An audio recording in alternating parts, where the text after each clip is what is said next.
दोस्तों, एक ऋषि जो 907 सालों तक संभोग किए, ये बातें आपने कई बार सुनी होगी, लेकिन इस कहानी का पूरा सच क्या है ये शायद ही आपको पता होगा।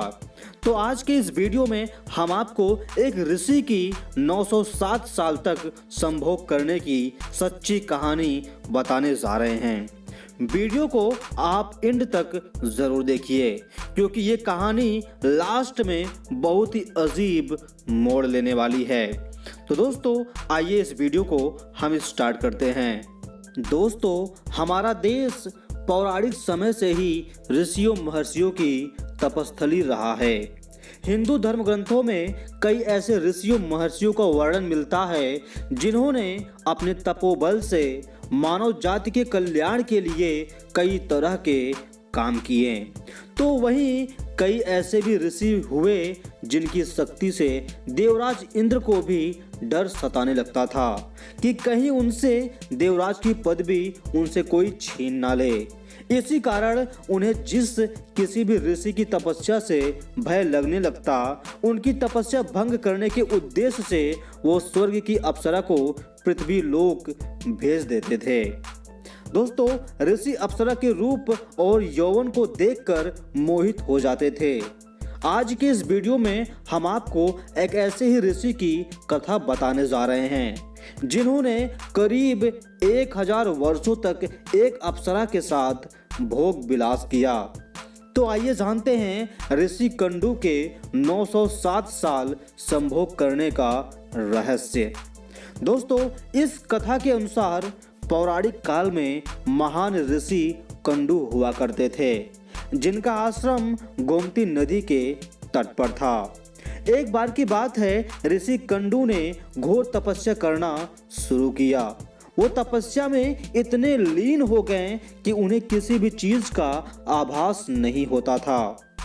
इस तरह ऋषि को तपस्या में लीन देखकर देवराज इंद्र हमेशा की तरह घबरा गए।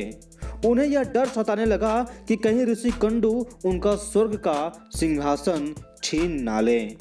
इसी डर के परिणाम स्वरूप इंद्रदेव ने ऋषि कंडू की तपस्या भंग करने के लिए प्रमलोचा नाम की अप्सरा को पृथ्वी लोक पर भेजने का निश्चय किया। एक संध्या नृत्य के बाद इंद्र ने प्रमलोचा को अपने पास बुलाया। दोस्तों, फिर उसे अपनी सारी योजना बताई। बिना कोई प्रश्न किए प्रमलोचा इंद्र की योजना के मुताबिक पृथ्वी लोक के लिए प्रस्थान कर गई। दोस्तों, पृथ्वी लोक पर प्रमलोचा सीधे वहां पहुंची जहां ऋषि कंडू तपस्या में लीन थे। फिर प्रमलोचा ने अपनी शरारतों से ऋषि कंडू का ध्यान तोड़ दिया। उसके बाद जैसे ही ऋषि की नजर प्रमलोचा पर पड़ी तो वे उसके रूप और सौंदर्य को देखकर उस पर मोहित हो गए और उसे अपने साथ लेकर मंदराचल पर्वत की गुफाओं में चले गए। उसके बाद ऋषि कंडू प्रमलोचा के सौंदर्य में इतना खो गए कि वो 100 से अधिक वर्षों तक उसके साथ भोग विलास करते रहे। 100 वर्ष बाद एक दिन अप्सरा प्रमलोचा ने ऋषि कंडू से कहा कि हे ऋषि, अब मैं स्वर्ग लोक वापस जाना चाहती हूँ, इसलिए आप मुझे खुशी खुशी विदा कीजिए। अप्सरा के मुख से जाने की बात सुनकर ऋषि उदास हो गए और उन्होंने कहा, हे देवी, अभी थोड़े दिन और रुक जाती तो अच्छा होता। दोस्तों, ऋषि को उदास देखकर अप्सरा पृथ्वी लोक पर और रुकने को मान गई। फिर ऋषि कंडू ने अगले 100 वर्ष तक उसी गुफा में अप्सरा के साथ भोग विलास किया। फिर 100 वर्ष बाद एक दिन प्रमलोचा ने ऋषि कंडू से कहा, हे मुनि, मुझे पृथ्वी लोक पर आए बहुत समय हो गया। अब तो आप मुझे स्वर्गलोक जाने की आज्ञा दें। दोस्तों, ऋषि कंडू उसकी बात सुनकर फिर व्यथित हो गए। बोले, हे देवी, अभी कुछ समय और रुक जाओ, फिर चले जाना। दोस्तों, इसी तरह कई 100 वर्ष बीत गए और जब भी अप्सरा प्रमलोचा स्वर्गलोक जाने की बात ऋषि से कहती तो वो किसी तरह उसे मना लेते वो अप्सरा ऋषि के श्राप से भी डरती थी कि कहीं क्रोध में आकर ऋषि कंडू उसे श्राप न दे दें। उधर महर्षि के काम वासना में लिप्त होने से अप्सरा के प्रति उनका प्रेम नित्य बढ़ता ही जा रहा था। तपस्या पूजा पाठ का त्याग कर दिन रात ऋषि कंडू भोग विलास में डूबे रहते। दोस्तों, एक दिन की बात है, ऋषि कंडू बड़ी तेजी से अपनी कुटिया से निकल रहे थे। तभी प्रमलोचा उनके पास आई और पूछने लगी, हे मुनि, आप कहाँ जा रहे हैं?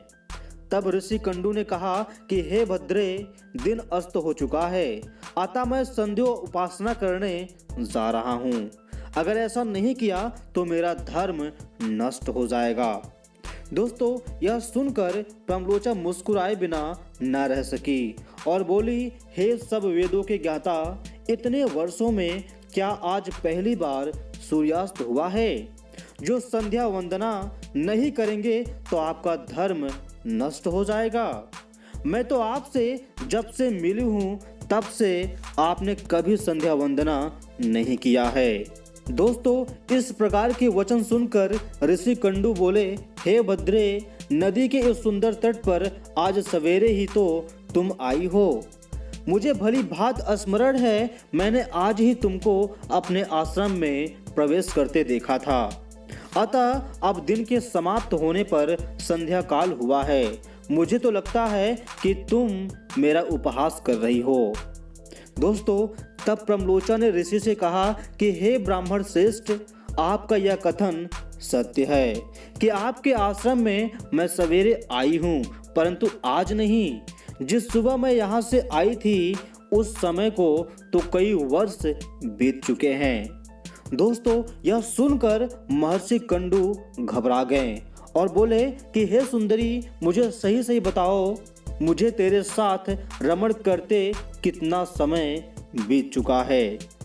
दोस्तों, तब प्रमलोचा ने बताया कि आपको मेरे साथ रमण करते हुए 907 वर्ष 6 महीने और 3 दिन हो चुके हैं। दोस्तों, यह सुनकर ऋषि कंडू हैरान हो गए और बोले, हे प्रिय, क्या तुम सत्य कह रही हो या फिर मेरे साथ कोई मजाक कर रही हो? मुझे तो ऐसा प्रतीत होता है कि मैं तुम्हारे साथ एक दिन ही रहा हूँ। तब प्रमलोचा बोली कि हे ब्राह्मण, मैं आपसे झूठ कैसे बोल सकती हूँ, वो भी उस समय जब आप अपने धर्म मार्ग का अनुसरण करने के लिए तत्पर होकर मुझसे पूछ रहे हो। मैं यहाँ किसी के कहने से आई थी। ऋषि, आप क्रोधित ना हो, मैं आपको सारी घटना का सत्य बताती हूँ, परंतु हे ऋषि, मेरा इसमें कोई दोष नहीं है, इसलिए मुझे क्षमा कर दीजिएगा। तब ऋषि कंडू ने कहा कि जल्दी बताओ, तुम्हें यहाँ किसने भेजा था? तब प्रमलोचा ने कहा कि आपकी तपस्या से देवराज इंद्र को डर लगने लगा था और उन्होंने ही आपकी तपस्या भंग करने के लिए मुझे यहाँ भेजा था। प्रमलोचा के मुख से ऐसे वाक्य सुनकर ऋषि कंडू व्याकुल हो गए और बोले कि धिक्कार है मुझ पर, मेरा धर्म नष्ट हो गया। एक स्त्री ने मेरी बुद्धि को भ्रष्ट कर दिया। इस स्त्री के संग से मेरा समस्त जीवन का तप नष्ट हो गया। इसलिए हे पापनी स्त्री, अब तू जहाँ चाहे जा सकती है, क्योंकि तुझे इंद्र ने जिस कार्य के लिए भेजा था वह कार्य संपन्न हो गया। तूने मेरा तप नष्ट कर दिया है। दोस्तों, महर्षि को इस तरह क्रोधित देख प्रमलोचा भय से कांपने लगी, जिस वजह से उसका पूरा शरीर पसीने से भीग गया था। उस समय ऋषि ने जो गर्भ प्रमलोचा में स्थापित किया था वह भी अप्सरा के रोम छिद्रों से निकलकर पसीने के रूप में उसके शरीर से बाहर आ गया। दोस्तों, प्रमलोचा के पसीने से वायु ने उस गर्भ को इकट्ठा किया और वृक्षों ने उसे ग्रहण किया। सूर्य की किरणों ने उसे पोषित कर वह धीरे धीरे बढ़ने लगा। फिर समय पूरा होने पर उस वृक्षाग्र से मिरिसा नामक कन्या उत्पन्न हुई, जो ऋषि कंडू, सूर्यदेव तथा वायु की पुत्री कहलाई। तो दोस्तों ऋषि कंडू के 907 साल तक संभोग करने की कहानी हमने आपको बता दी। दोस्तों वीडियो की जानकारी आपको कैसा लगा कमेंट बॉक्स में कमेंट करके ज़रूर बताइए। और हाँ, जानकारी अच्छी लगी हो तो एक लाइक और वीडियो को लोगों तक शेयर कर दीजिए। और दोस्तों अगर आपने अभी तक इस चैनल को सब्सक्राइब नहीं किया है तो चैनल को सब्सक्राइब करके साइड में बेल आइकन पर भी क्लिक कर लीजिए।